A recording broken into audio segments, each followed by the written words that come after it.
veins. I've been driving this train, years in this lane. There's no stopping this flame, cause I came to the game and I changed it to play. OP here for another podcasting for PhD life and everything.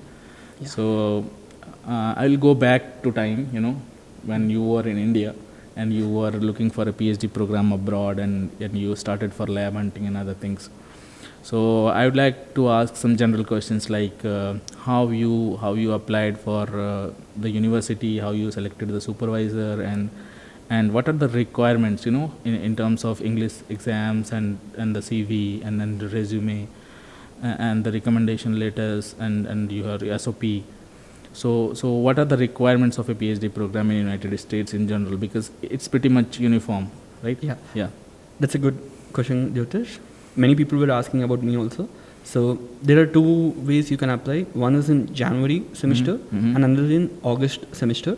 So you can apply for these both semesters. Yeah, there are specific terms like fall and spring, right? Yeah. So it's called fall and spring. For fall, it's called August to December. That semester is called fall semester. And for spring, January to May, I believe. Yeah.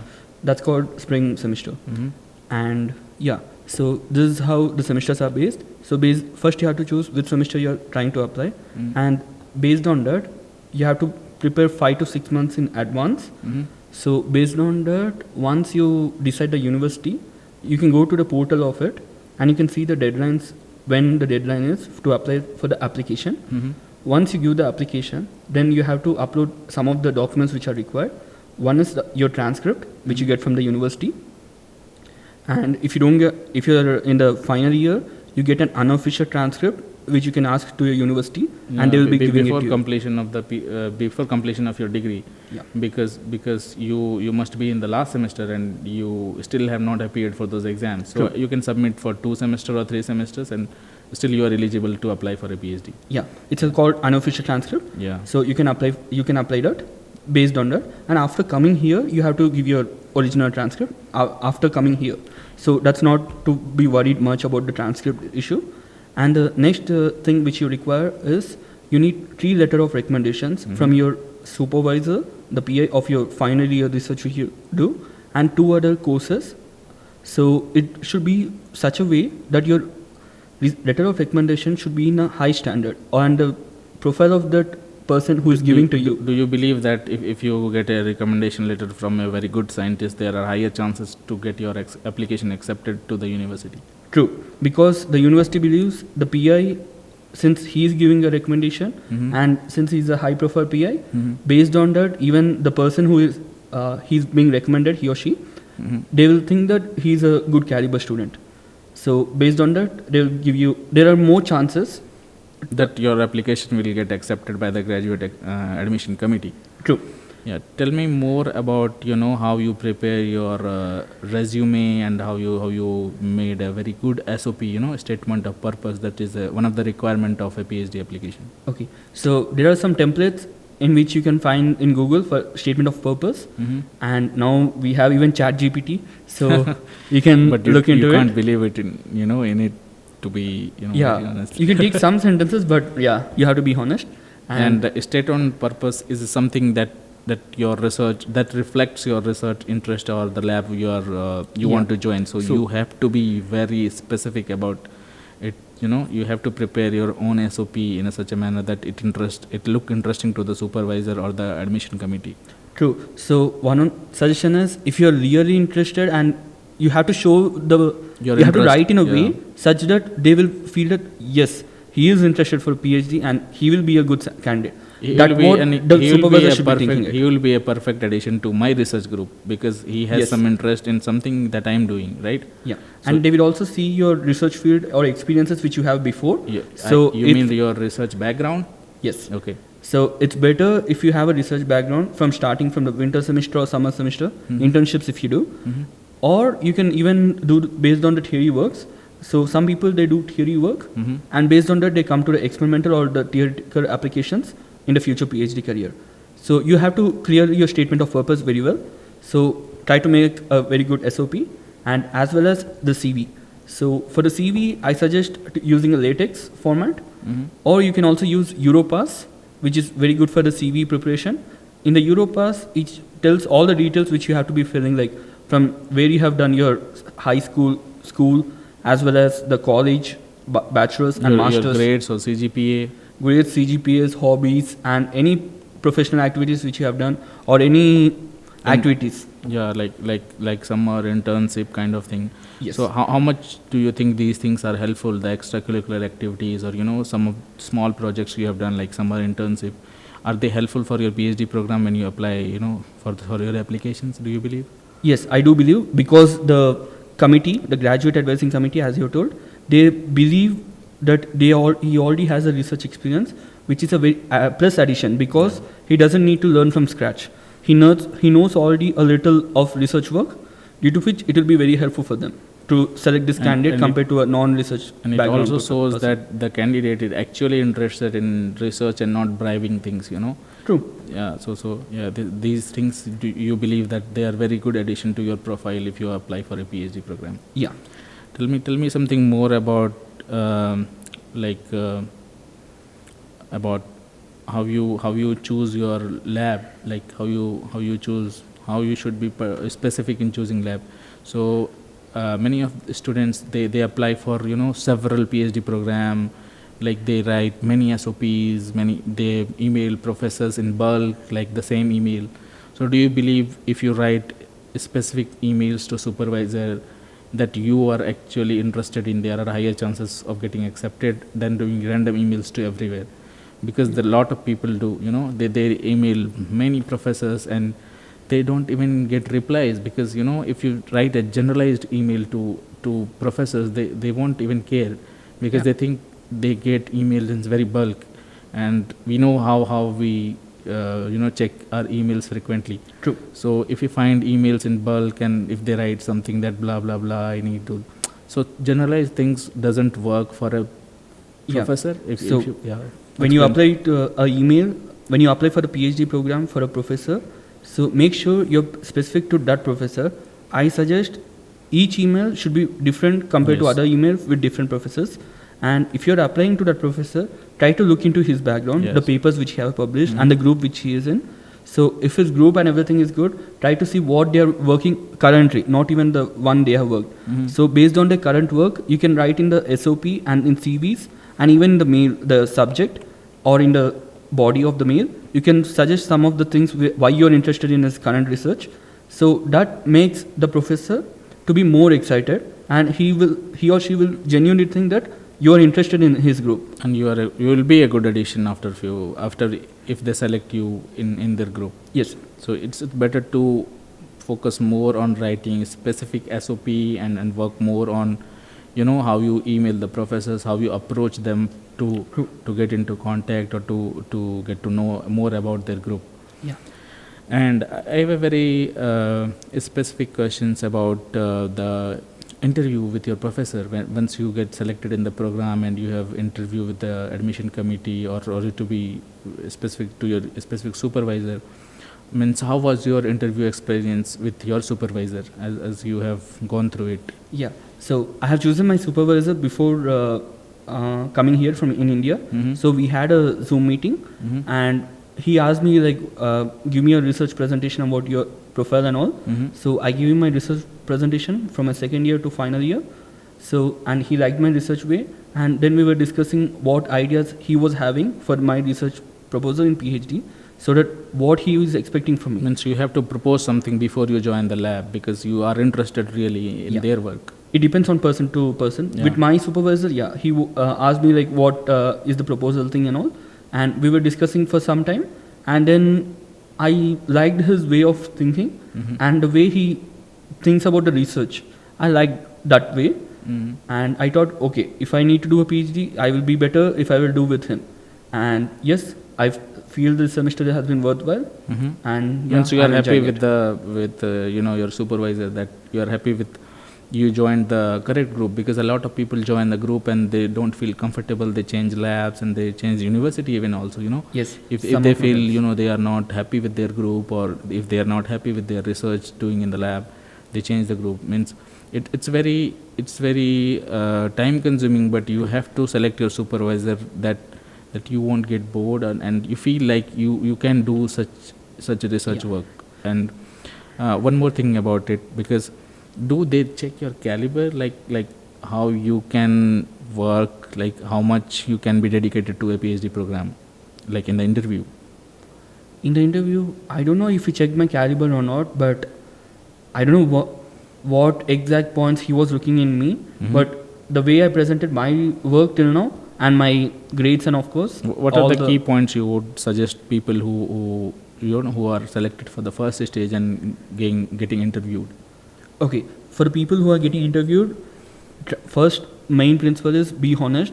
Whatever you have done and whatever you know, Mhm. try to explain him in a very good way. Mhm. So you have to present a kind of story, like why you're interested in a way you have done till Mhm. now, Mhm. and what you're expecting about it. And it's okay if you don't know the question. Okay.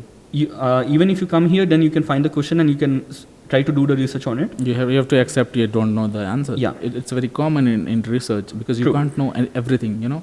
That's very true. Hmm. So it's okay to that. And if you tell genuinely to your PI, and if he or she believes it, and if you show your dedication about it, Mhm. dedication and interest, if you have these two things, I guess those are sufficient for any PI to accept you. And you should have the confidence, you know, while being interviewed, that you are True. confident towards what you have done and what you can do. Like, Yes. you have to be very confident. That's a very key point for the PhD interviews or any interviews in Yeah. general.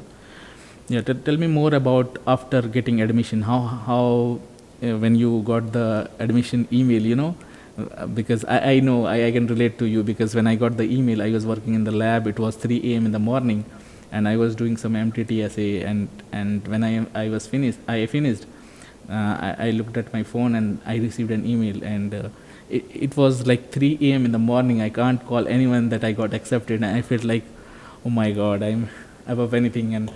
And getting into United States, it's very, you know, it's very exciting, and you feel the adrenaline rush in your blood when you read that email. So how you felt at that time when you received the email? True. So this is the funny thing. As I mentioned in my previous video, in the previous podcast, I like to travel a lot. Mhm. In India, I was traveling from one place to another. Mhm. It was a overnight journey, I believe. And I was driving the vehicle, and suddenly my phone popped up. So one of my friends, she saw the email, and she told, "You got the I-20 of it." I was like, "What?" This is Okay. very surprising thing I That's received. That's a very good news, and I was very happy about it. And yeah, it Whom was you told fun. the very first time, you know? As soon as I got to know about it, the I-20, I immediately called my dad, Okay. and then my mom. Like, they both were side by side, so Mhm. I called my dad, and the phone was handed over. And then I how, informed my what sister. was the response? They They were very happy, okay. and they were very joy, and I didn't see their face expression. I missed that Okay. one. That's one regret which I have. But yeah, I believe they were very happy, and yeah, that was a very fun moment. And as soon as from there, I went toward the direct temple, which is a very famous temple, and yeah, it was very blissful. I took some blessings, and then I came back, and again I drove back to my hometown, Hyderabad, Mhm. and So, then I so you got took the, the shade.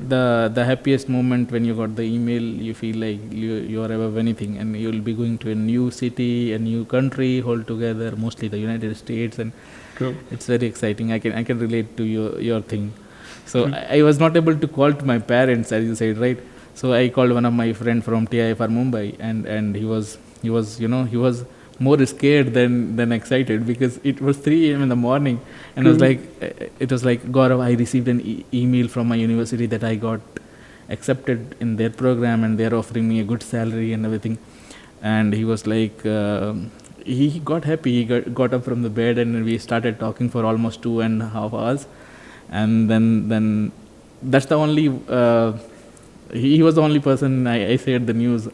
And of course in the morning I called my parents, and I told them that I got accepted and I will be traveling to United States for my PhD, and they were very happy. So after getting accepted to the university, tell me more about how was the experience of your visa interview like? Oh yeah. Yeah. So as soon as we get the I-20, we have to apply for the service form, and we have to fill that form. And as soon as you fill it, you pay for it, and then you get a chance to book your slot for the visa. Lucky for me, when I saw the slot on the Friday, I got the visa interview slot. Because I know it's a lot Yeah. of hectic work to check when they are releasing the slots, and you have to book them right away, or if you lose them. And there are also limitations on number of times you can check. Yeah, So I think it was 12 times, 12 clicks. 3 times, I believe, right? I don't know much. I think it's 12 times. If you click 12 times, they will block you for 72 hours. Oh yeah. So you okay. have to be very specific in when you open the slot, when you have to, book the slots, and you have to Okay. get the interview. So this phase I didn't go, but my friends went. So they were saying like from 6 months or 5 months they were saying. Mhm. So I checked in July Mhm. on Friday, Mhm. and I got a interview slot. Luckily there was only one slot in Hyderabad, in my And hometown. tell me about your crazy experience, how you got the slot and you booked the ticket and traveled in Oh, very yeah. less time. So Can you move forward from a bit? It's moving. Yeah. oh sorry. Yeah. Yeah. So Friday I booked the slot. On Sunday I have an interview. I went to the interview, and Tuesday I had the on Sunday it was biometrics Mm-hmm. in Hyderabad. Yeah, and then, there are two things. First, there's the biometric. You have to give the prints, and they will take a photo. Yeah. And the second day, you have to go for an interview. Yes. Yes. So Sunday it happened the biometrics in Hyderabad, same hometown. Mhm. So I didn't have much issue. Then Tuesday I had the interview. So I traveled from Hyderabad to Chennai, Mhm. and one of my friend picked me up, and I was staying in his home on Tuesday morning, Mhm. and then we went to visa interview. And Were you nervous at that time? everyone goes Yeah, to yeah, this it's phase. So obvious. yeah. So yeah, because when I was entering, I have seen many people, they were very much prepared and they were very well dressed. And Yes. my fashion sense is not so good. So I was more worried because when I see my dress sense and their dress But sense, do I you was think like, those things matter? I don't know because Yeah. I don't know. Some people they got rejected. I got accepted. Yeah, So I know. I don't know if they check based on it. So, but when I saw everyone, other students, I was like, oh, you have to prepare this much. Okay. I didn't just knew that. came. I just like came normally. very- So that was a different experience. And Tuesday I got it, and I came to Hyderabad. Mhm. I went to Pune to meet my professors and some of my friends, and then I came back. So within 2 days, I saw the flight tickets. I booked my flight ticket on Friday, I believe. No, Thursday I booked my flight ticket. Saturday morning was the flight. Sunday night I was in USA. So it's almost within a week everything changed. Yeah, within 2 weeks. Within 2 weeks everything. Visa to US. Everything changed. So how much did you pay for your flight tickets? Please tell me. So guys, if you're planning to US, plan ahead. If you book 1 month or 2 months before, You'll it will be save- better. you'll You'll save. save a lot. Since I booked 2 days before, it costed me 2 lakh rupees. 2 lakh rupees. It's almost more than $2,000, right? It's $2,500, I Yeah, believe. it's pretty much money. So it's better to get your visa slots very early in order to save your money for your flight tickets and everything. Because if you book them ahead, then you will end up like, I think one of our friend, he booked the tickets for 60,000 rupees and Yeah. it's 60,000 rupees. 60 to 65,000 rupees. Yeah, and I paid like 1,25,000 for the same ticket. Yeah, So I can I understand. feel 65,000, 1,25,000 and 2 lakhs. So Yeah. it varied. You can save a lot of money if you get your visa on time and you can book the flights way before you will travel. True. So it's very useful to get your visa very early, and as soon you get your I-20, you have to look for the slots so that you can get the interview. Yeah. Very, I suggest as soon as you get the slot, you have to look for that. look for the flight tickets because Because it's kind of risky, if you Yeah. book the flights way before you got your visa. Because I waited for my visa to get approved and then I booked the flights. true. Yeah. Because what if you don't get your visa, you got rejection in your visa interview? Because it's a very risky, and if you cancel the flights, you won't get refund very much. Yeah, true. So I think it's a very safer side to book your tickets once you get your visa, and then you'll be like you don't have too much tension whether you will get selected or not. Yeah. And try to get visa like 1 month or 2 months before, not like me 2 weeks before. So that's one suggestion which I want to give. And tell me about the questions they asked in the interview, because I was hell scared. What were the questions they will ask? So my visa interview was in Kolkata, and I stayed with my friend. I started practicing with my friends, like he was the person who will be interviewing me. and I prepared a lot from YouTube videos. Like in general, people see the experiences of visa interview from different years, and I do prepared for those things because what are the questions? But I prepared way too much, because I was not. I was really scared. What if you got rejection? Because at that time you are like you didn't inform too many people, just because what if you get rejected? So you feel the pressure of the visa interview, that what if rejections, so you have to prepare very much. But do you prepare seriously for the visa interview? And tell me more about the questions they have asked really at an interview.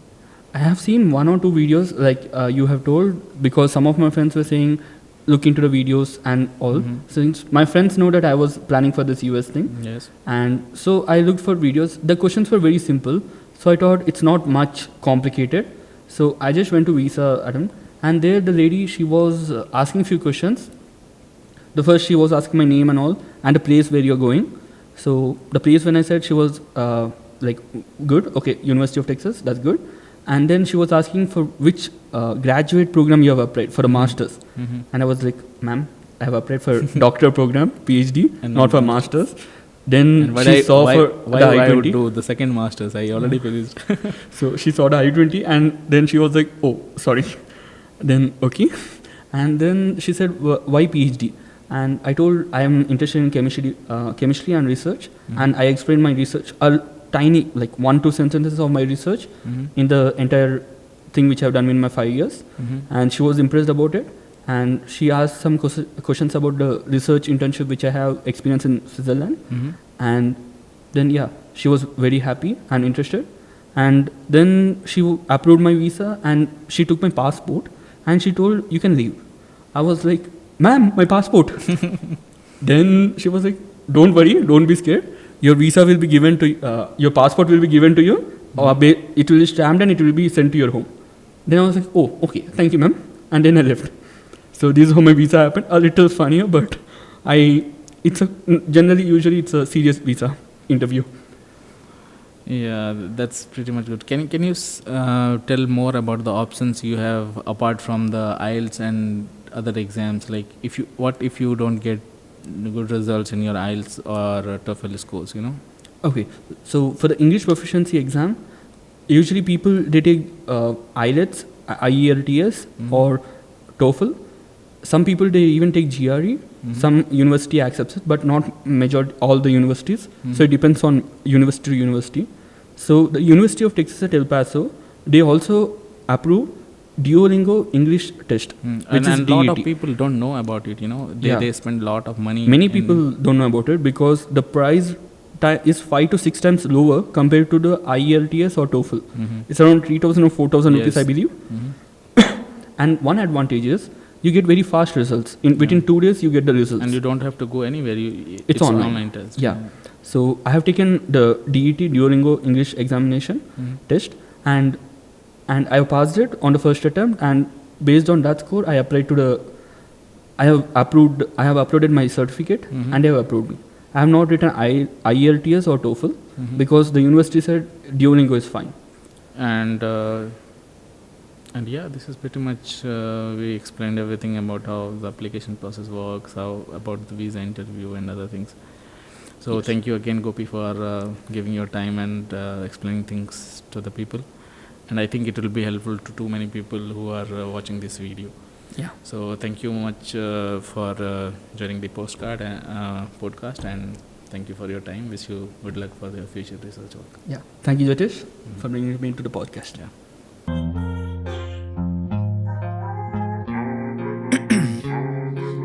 Ice in my veins, I've been driving this train. Years in this lane, there's no stopping this flame. Cause I came to the game and I changed it to play how I like, rearranged it to my own domain. Yeah, I got what it takes, made lots of mistakes, taking shots, skipping breaks.